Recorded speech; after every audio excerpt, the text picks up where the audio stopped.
Well, the two chambers of the National Assembly, the Senate and the House of Representatives, on Thursday passed a bill for an act to amend the Appropriation Act of 2023 to further extend the implementation of the capital aspect of the Appropriation Act of 2023 from June 30th of 2024 through December 31st of 2024. Now, the lawmakers have also passed a bill for an act to amend the Supplementary Appropriations Act of 2023 to further extend its implementation from the 30th of June 2024 through the 31st of December of 2024. Public interest lawyer Malachy Ugwummadu and finance development and policy analyst Gbolahan Olojede, well, they both join us now to consider that extension of the 2023 budget for a third time, while the 2024 budget is still running. A big question: how legal is it to have multiple budgets running concurrently?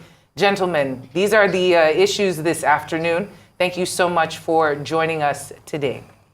Thank you. It's my delight to be here. Mr. Olojede, just want to make sure that you can hear us. Thank you. All right, perfect. Let me start in the studio. I can hear you. Okay, perfect. Let me start in the studio here with Mr. Ugwummadu. What do you make of this concurrent budget situation that we have? Well, I think that what we have witnessed is part of what is contemplated in the Constitution. What is not very clear is how tidy it is. The National Assembly is empowered under the Constitution to make amendments to acts. The budget, as we call it, is an act of the National Assembly. So if for any reasons, particularly regarding the sufficiency of the funds appropriated for specific purposes, the need arises upon deliberation to amend and improve on it, that is permissible. It comes under the supplementary budget and so on and so forth. However, what has become curious this time around is that as we speak, there appear to be about 4 different budgeting programs. The original 2024 budget, the supplementary to that. Now we have this one. So what I think would occur is that the National Assembly itself should find a way, and firstly to harmonize all of what we have now with a view to providing a very coherent budget for the nation. Mr. President, who is at the helm of the executive arm of government, reserves the right to call for this proposal that I have made in terms of, bringing in an executive bill to that effect. The reason why that must occur is that to the extent that it is almost incomprehensible to understand why and how you could have in a particular financial year 4 different budgetary programs, like I said. It becomes a bit intriguing to the ordinary man. But if you looked at section 80 all through to 84 of the Constitution, you could see that all of this provisioning, are made for in the Constitution. Now, Mr. Olojede, I'd like you, to tell us your own reaction to the National Assembly extending the implementation of the 2023 budget, till December 31st of this year. Well, I think it's a bit strange. I'm not so sure if we've had such a situation before. Of course, there have been extension, but an extension for an entire additional year is what I'm not so sure about. I remember that some years ago, when I had done some work on the federal government budget, in a single year budget then, there were actually duplications, even within a single year budget. So what first struck my mind when I heard that was that, are there chances that this might lead to duplication? So you have a budget 2023, you have a supplementary budget 23, you have budget 2024 and supplementary budget 2024. There will be a need for a thorough review to ensure that there are no duplications across these 4 documents that are running at the same time.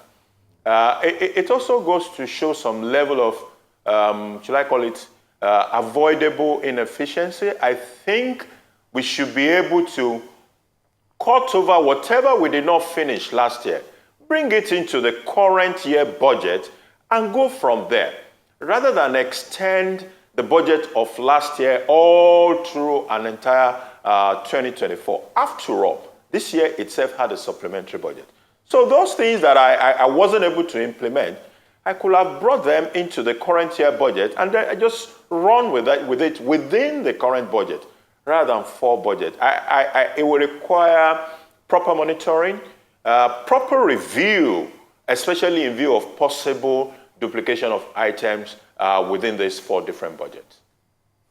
And I want to bring it back to the studio here. Malachy, since you are a lawyer, what is the legality of this? What's the legality of this particular development? Is it, I know you said it's provided for in the Constitution, but legally speaking, what are the parameters? Well, I have tried to reference the constitutional provisions that grants the legislature the power to do what they are doing. What is clear is that it is a tardy situation. It doesn't quite speak to a very thorough budgetary arrangement that is free of controversies and confusion. And that speaks to the lack of coordination.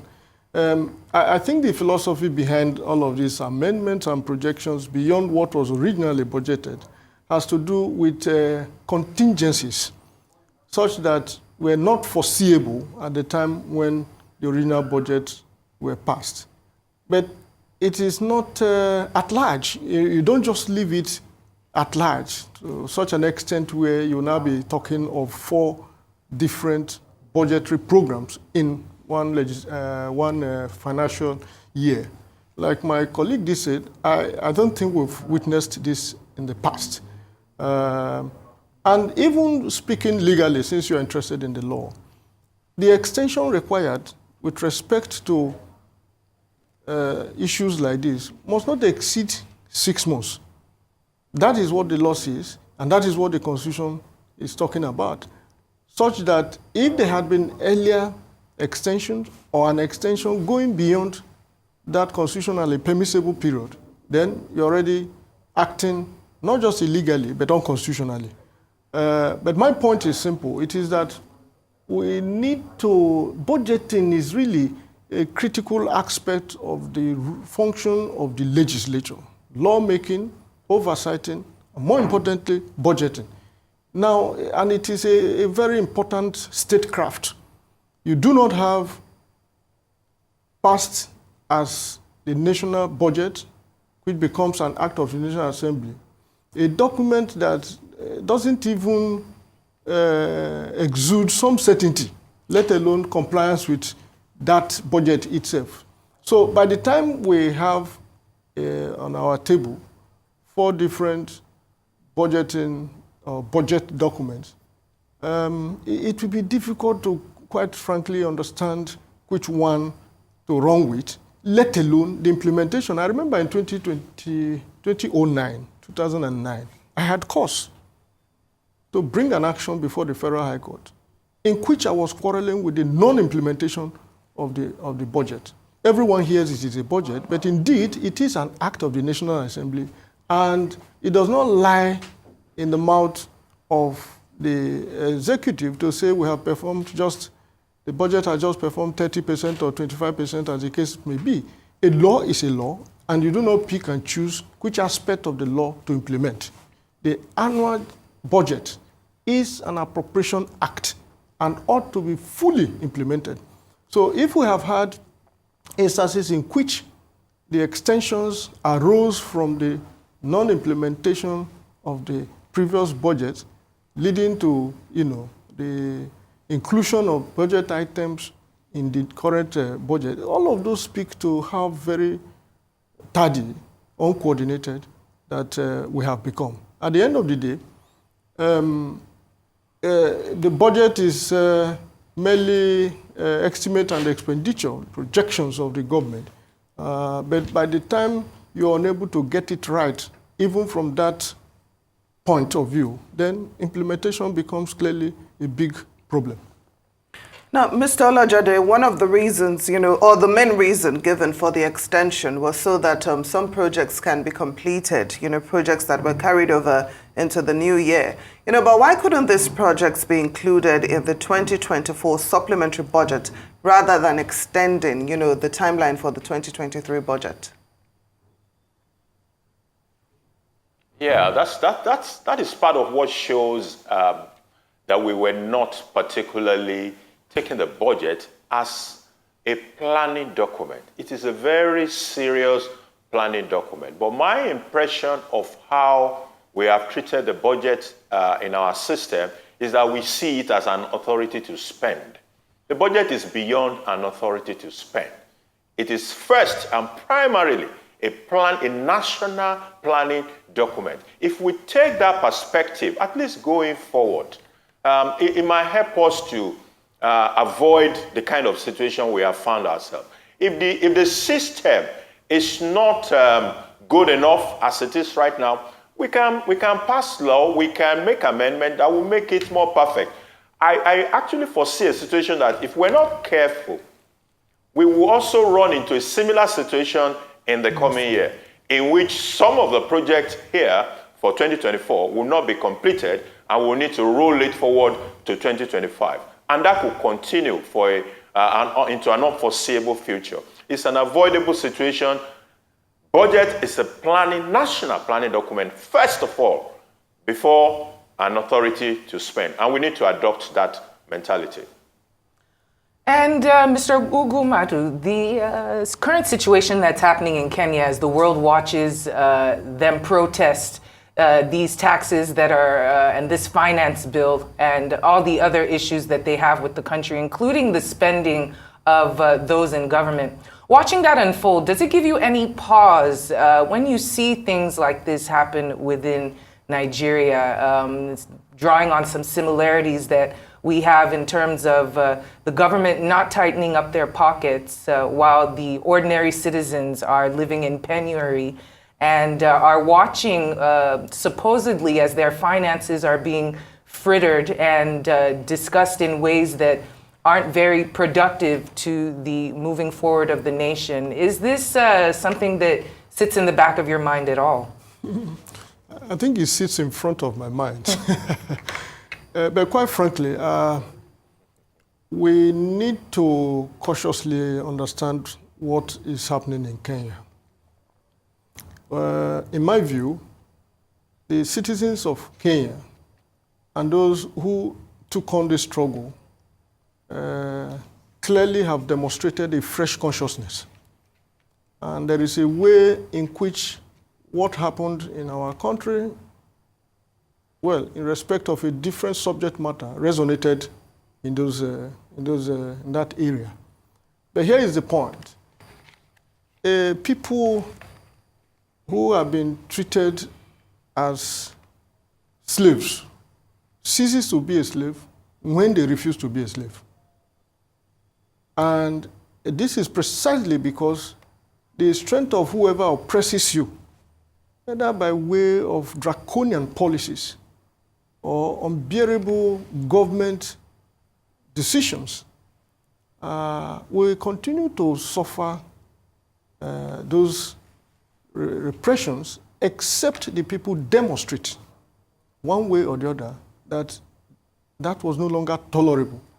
In the case of Kenya, just like in Nigeria, I think they got it up to the brim and decided to show, in practical terms, don't forget, the demography of those who went on the street were the youths of Kenya.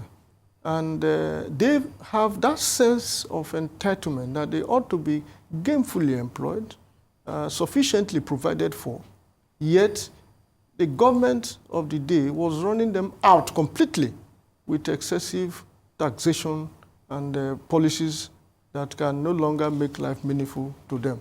I therefore conclude by saying that those are big experiences. Nigeria is already at that point.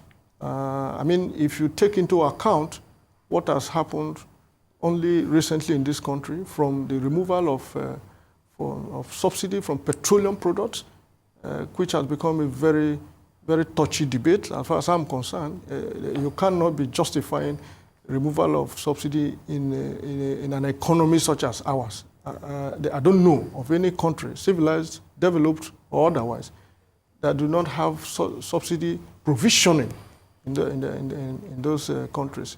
And then you, in one fell swoop, as though that was not enough, the tariff on electricity increased beyond the reach of the people. There are taxations from left, right, center.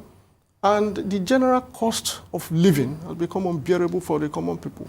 What you say by those policies is that we're getting gradually to the last bus stop before the anarchy we experience in Kenya. So, well, we definitely hope it doesn't come to that. Well, Mr. Olojede, very quickly, we have just a few more minutes to wrap up this interview. A few dissenting voices, in Parliament expressed reservation, about running several budgets, wondering if it will not be overwhelming for the executive. So can you quickly, offer some advice to the government on how to go about implementing both the 2023 and 2024 budgets within the allowed time frame? Okay, I believe we need to do a thorough review to identify the specific capital project that we are cutting over from 2023 to 2024 and ensure that we review it through the entire 4 budgets so that we avoid issues of duplication and overlaps, which may create a room for inappropriate behaviors in the system. We also need to ensure that we run things efficiently so that what the position we are today will not repeat itself in the coming year. If we're not careful, we'll be extending this year's budget the way we have extended the one of last year as well. Well, I'd like to thank you both for joining us for this discussion here on Newsday. It's always great to have you, Malachy Ugwummadu, lawyer, and of course, Gbolahan Olojede, our development and policy analyst. It's been a great discussion. Have a great day. Thank you.